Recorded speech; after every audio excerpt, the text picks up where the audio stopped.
Shout out Ron Swanson. Where he takes a picture of Big Ben and he's like, "Oh look, a clock. We don't have that in America." So we got the Cleveland Browns. Kind of alluded to them a little bit. Playoffs NA to win the division plus 183. So they have better odds to win the division than Cincinnati does, which makes no sense to me. No. So you got Deshaun Watson coming in. You have Jacoby Brissett coming in. You have Baker Mayfield wanting out. Hoping he gets out.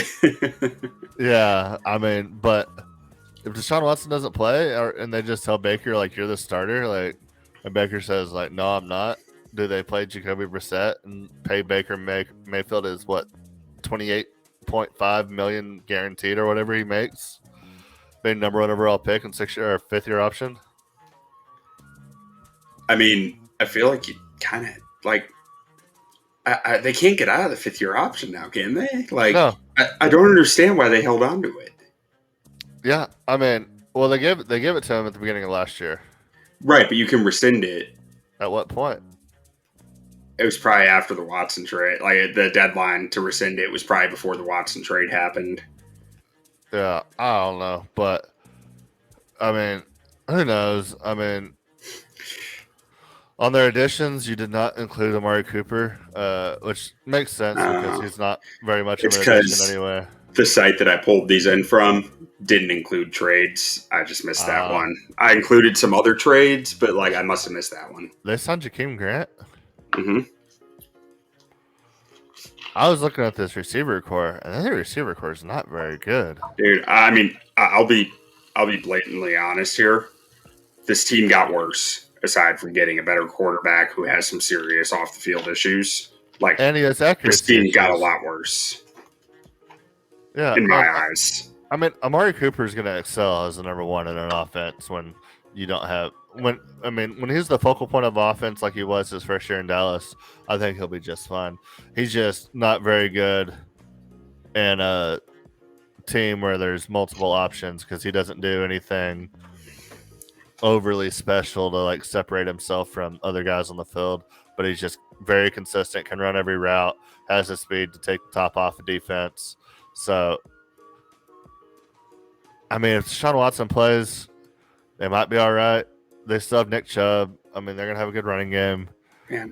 Offensive line still good, not great. I mean, they had to cut J.C. Treader because of Baker Mayfield's contract, and that's huge to me. Because he's a Pro Bowl center. Like, that completely, like, you still got Wyatt Teller, who's very good. You still got Conklin. You still got Bitonio. Jedrick Wills hasn't been as good as advertised coming in the league, but he's still been solid.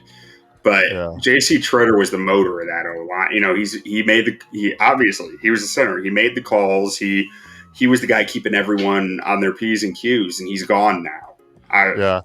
They did draft one of my favorite receivers in the draft, and David Bell out of Purdue. Absolutely love David Bell. Steal.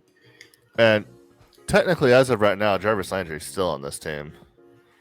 Like, him and Baker Mayfield both. It's like, I mean, are they there or are they not there? Like, I wouldn't expect Landry to be there week one.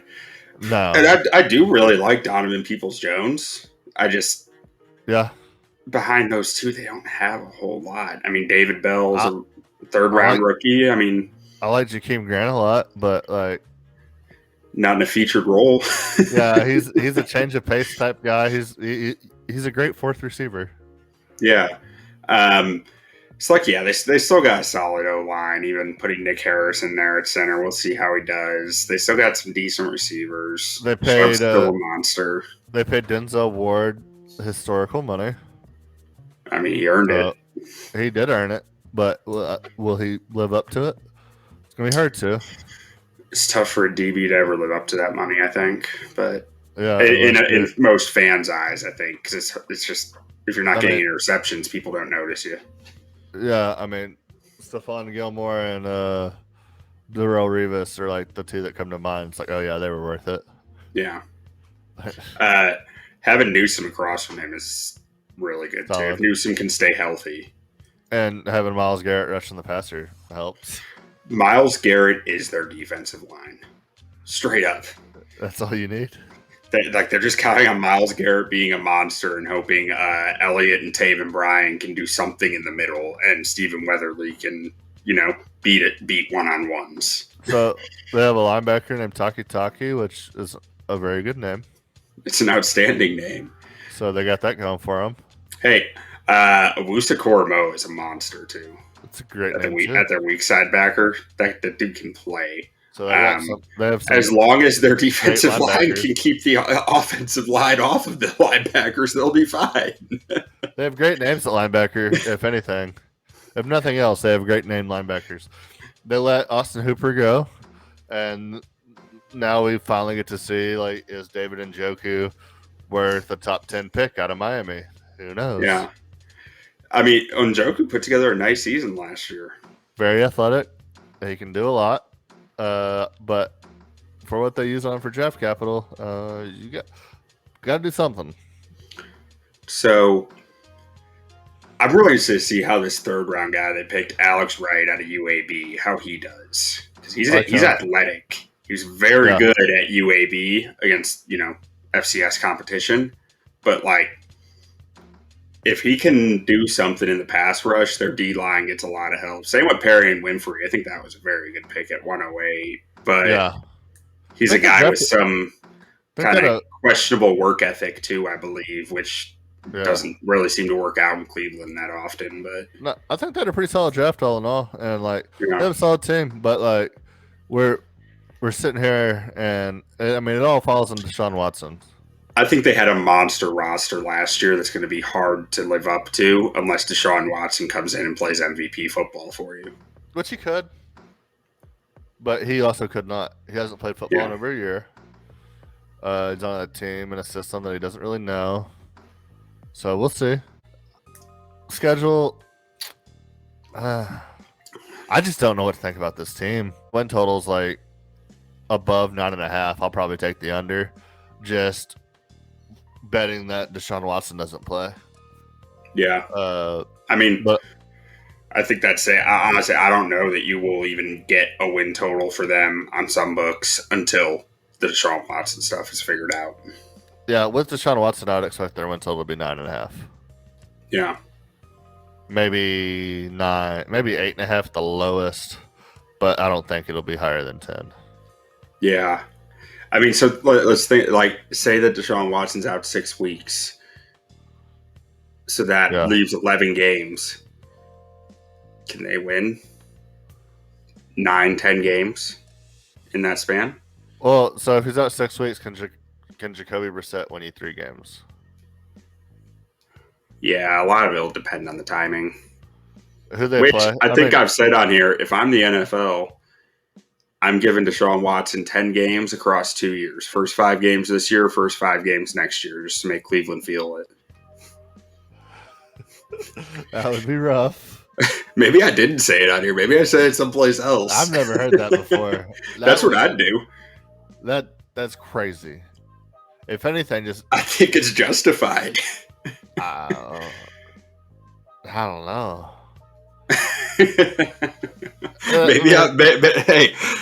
Maybe I'm just like being way too harsh here, but I think that is 100% justified.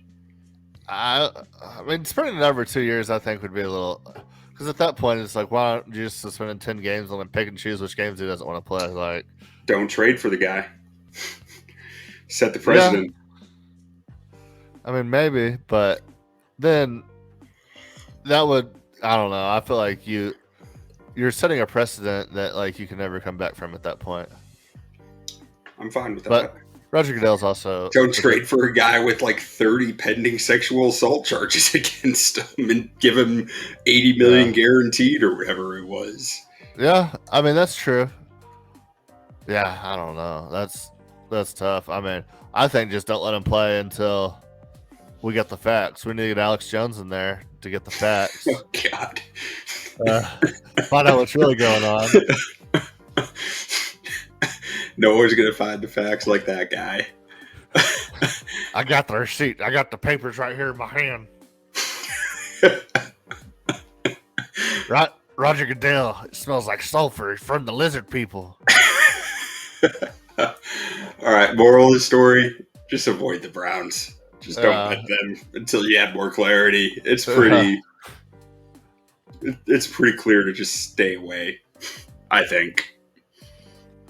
Yeah, no, I agree with Chris Raines. I don't think my biggest thing was like I don't spreading out a punishment over two unless it's like 34 games and they suspend him for 2 full seasons. Like, but I think it would just be outrageous to give him 10 games, 5-5. Like,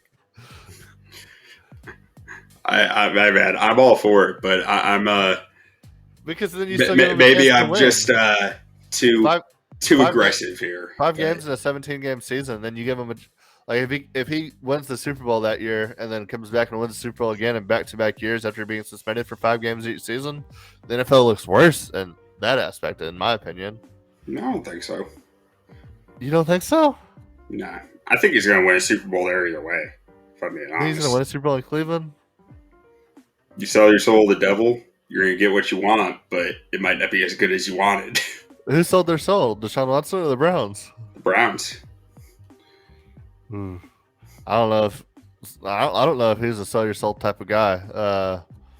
They'd be better. I mean, I don't know. It's crazy how much they give up for him and how much they paid for him. Like, do you think they even like tried calling like who else is a good young? I guess he is about the only one that you could even potentially could have gotten Carson Wentz.